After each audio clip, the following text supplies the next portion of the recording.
nhớ rong trò chọc không gì xóa lên xóa tụi nó nói chè bé tôi khá khó chơi lại nữa giờ ít chồng tôi riêng trò cá lợt sao đứa cha bé khá khó chơi lại nó nói bé tôi khá khó chơi giờ bé cho khó chơi rồi mình đó chỉ khá nói vô khá chả rồi nên nó chè ô chọc cây cu rồng cao cả thế nữa là quả ô tụi giống nó to quá giống tao giống ấy chuyện ngày nhìn tôi rồi chuyên ca lên xí cho nó á giờ xí cho nó lại trả ăn trả nó cho tí tên nó có lên giờ ít thì nữa ít nhỏ cậu tí tổ cứ nhót tí xí ra mong cho lo tí lo lại bệ nó giờ ở từ lý nữa ở từ lý nhỏ cậu tí có chơi tới tuột chùa chỉ tàu tà nó chẳng chúa này lồng thia chẳng chúa rong cái chỗ anh kia bự rong hết mà đó hết là ý cho mà của tôi niên giải lo khác à nhưng mà mua lo khác thế ở đây khác gì cả đi ca tàu bẩn luôn nó đấy giờ tao đi tới chỗ gì mà đi mê dù lo cho nhá tu xia công đồng nó mà giờ tiền dùng của tôi mà này cô dùng thế á cho nó chân nó chỉ lo tôi bỏ mà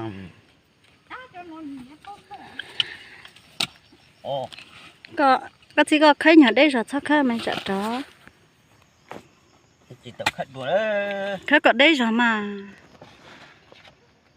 khách có chơi chả nó có tôi chỉ chế đó khách thôi chơi cũng mà những khách có chơi nữa nhiều gì nó nữa khách thì nó nữa bẩn lủng nữa cũng chẳng sai chuồn na gì cũng khá cũng chỉ cạn tí và ta có thứ thì có nhớ tôi chả đấy chả hay nhớ khác mà cũng sai chuồn na cho chuồn na đi liếc cũng chỉ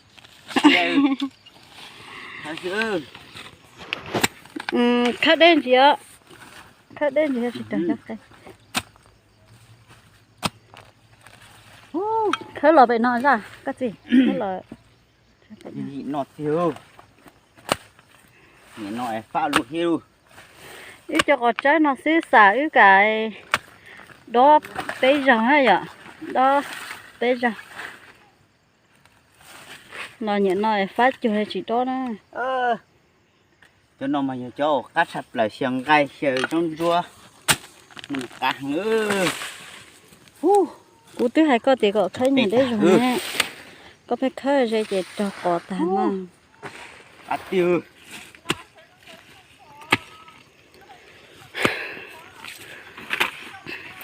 chả nó chè khơi tàu cỏ trái không tàu lại nè vậy cho nó chè cho mỗi cho cây để ta lại nè cho cây ta ít sinh ta theo chẳng chúa ít cận lại nó nói vậy chúa ít cận lại nó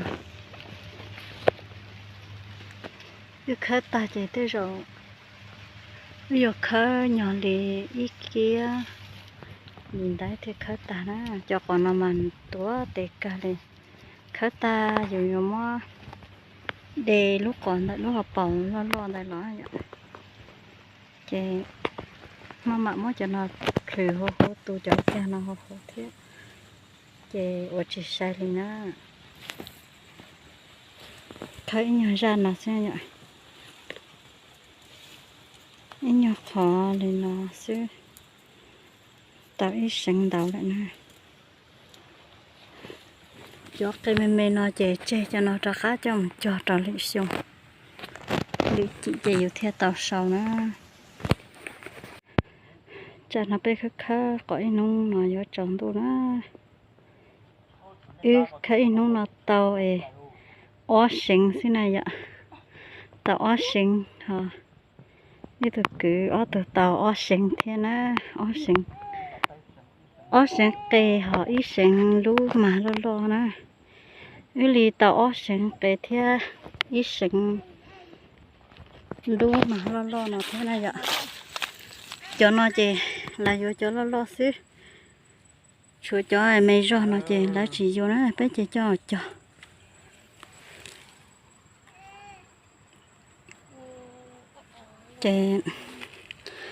cho nó chỉ trong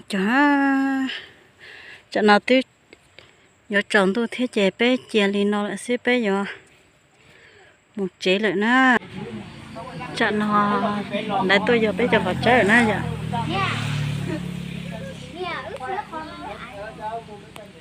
chúa chế thì mốt sinh lên chỉ cho thì à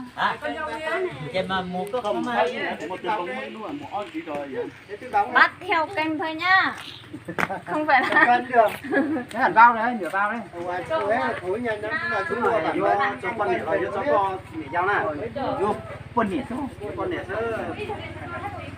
ôi em bé đó à chỉ mang một đàn hạt con nẻ chỉ mang đàn hạt này tao thích chia này chỉ bốc cái tàu kia là hỏi nó cho nó có được quả trái này giờ con này nè phụ khẩu ấy quả trái đó nó còn chừng nào phụ khẩu tao tao kém quá đấy rồi nè đấy rồi nó cho chết rồi chỉ tao muốn làm cái sao đấy quay để làm được không nhiều hết sản sao để mà bé mua vào đây nhớ được rồi ô cái này bao của người ta rồi sang đây sang đây cái bao của đây à cái bao của chú kìa là gì mà đi cái bao của chú kìa bao này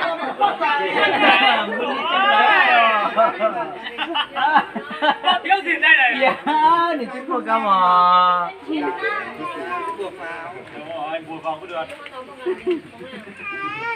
đấy cái bao của đấy kìa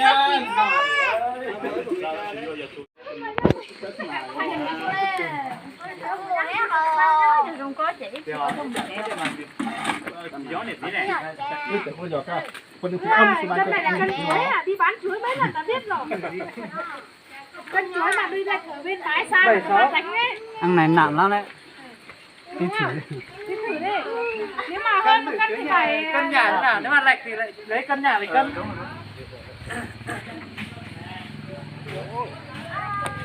rồi nếu mà cân này thừa thì phải lấy cân kia nhá.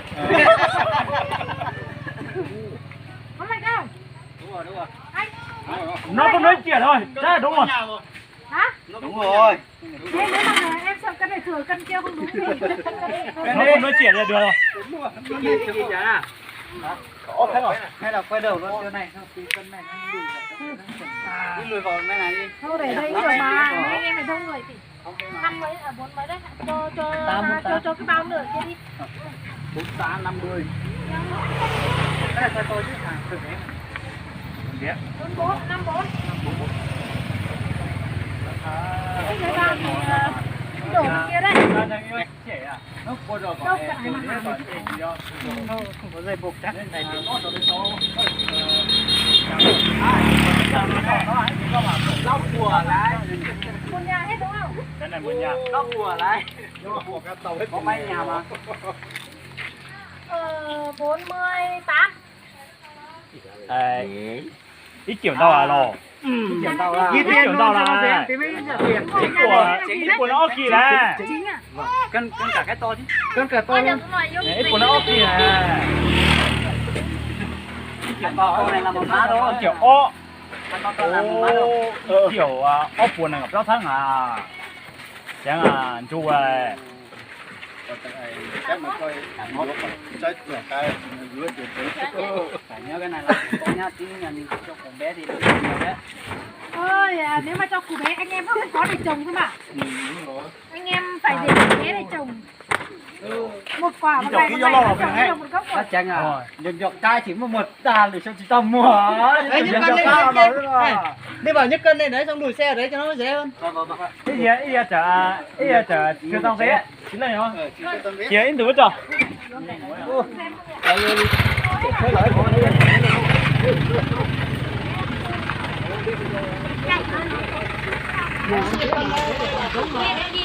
Nhung tới chọn tới thì để chỉ 3.000 để tròn 70 nhá. 1.470.000. 3.000 thôi mà nhỉ. Một cân củ chưa đến một cân củ già mà. 3.000 thì anh cho thế nào?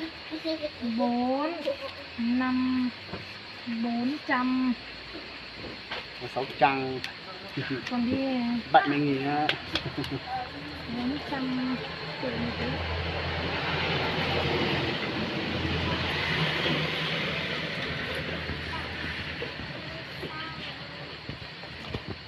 470.000 nữa. 60.000 nữa. Có 7 cho 70.000. Đấy, xin 20.000 thế nào? Không thích con tí nào. 3.000 thế nào?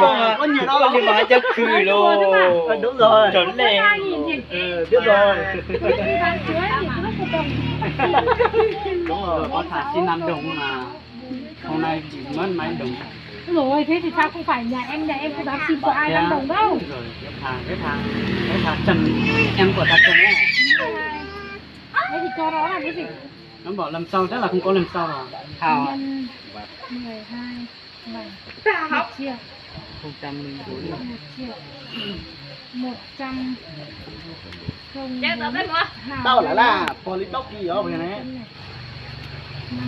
em nữa 3 7 Cái em đấy phải. 150 109 nữa. 150 Nó nhận xét em có cho lòng mà đi cậu cũng rồi. 1 triệu 100 không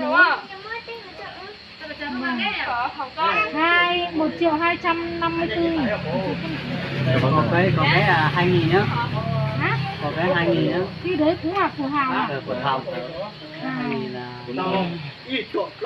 Thế cũng mẹ là 190. bây giờ cân cuối mình dám mấy cân Hào không? đây 20 cân Hào này. đây 20 cân cộng 40.000. 40 vâng 1 triệu 294 1 triệu 294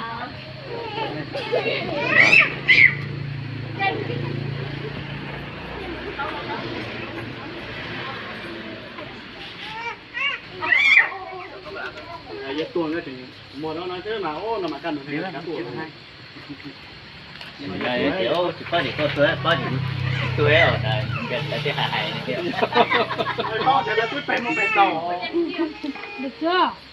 Giờ đến 50 đến rúa nhá. Dưa 50 54 51 51 bằng 101 101 nhân 12 bằng 1 triệu Có cái củ to nữa nhá. 212 này. Rúa đây 49 nhân 147 147 này xong đúng không? Không 1 2 12 1 triệu 359 1 triệu 360 1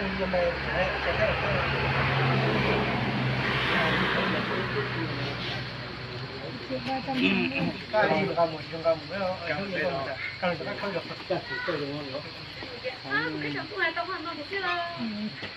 Mấy nòng ra nguyên tập 200 để đấy. cái nòng đấy à mà trên thế cái nòng 1 triệu 360 cứ 5 tờ đấy. Cái này hết rồi 4 triệu 800 thôi.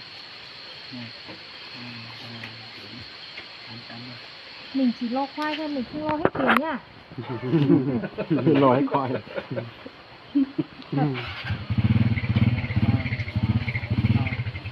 Rồi 360 nhá. Đấy. Rùa. Rùa đi đâu? Đây mà. Sau đó không lấy nữa thì em mang về. Yeah. Quá. Bây giờ là đến nhà dành nhá. Nó ấy tới 1.000 em cũng không xin nhá. Chỉ có cho mà chỉ xin 43. Mình ghét những người mình ấy lắm chị là Đúng rồi, mình đi bắt chế mình ghét cái lúc đầu không xin nhưng mà cuối cùng lại xin. này 124 124 này nhân 12 bằng 400 1 triệu 488 này. Rồi với của bây giờ dành này, dành là đây đúng không? 47 cân, 47 nhân 3 bằng 141 chục 1488 bằng 1.629 đấy từ 100 tới mình mua có như là mình mua thì cho nhà lên mà chỉ có tập đến cái nào cho mua mà yếu nó là kỹ lại cho thêm 1.000 nhá. Nay mình không xin của em 1.000 nào. Phải biết tốt không? Nhưng mà cũng thành tốt tí thôi. 1.286 có mình nghe cho được tên này đi Nhá. 1 2 3 4 5 6. Mình không tìm đâu này hả? 8 tờ đấy 28 16 16 mà 600 cho 20.000 29.000 30.000 đấy 1.600 cũng hạ từ nhiều thế tí về. cho 10.000 Đã cho rồi còn đòi tiền đẹp. cụ đi tìm về đây tiền tiền chứ Bây giờ là đến như hạ. Hạ này 47 lấy số điện thoại của nhà em đây.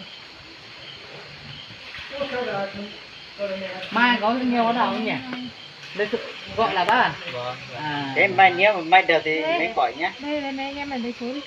Lấy của nhà ấy đi. chỉ có tiền tính tiền xong hết ra thấy tiền đó bình tĩnh Triệu.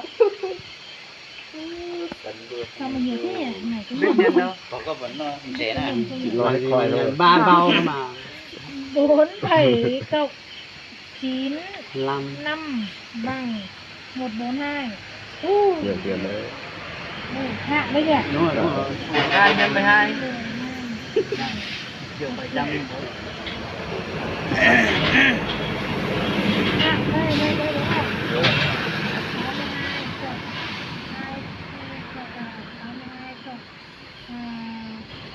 45 đúng không? Bằng 107.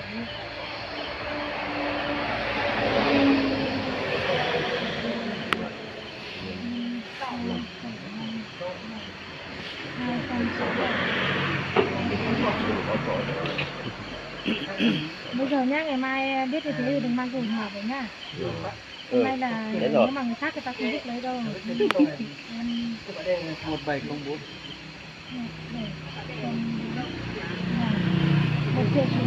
1.970. Nhà này chia 10.000 nhá.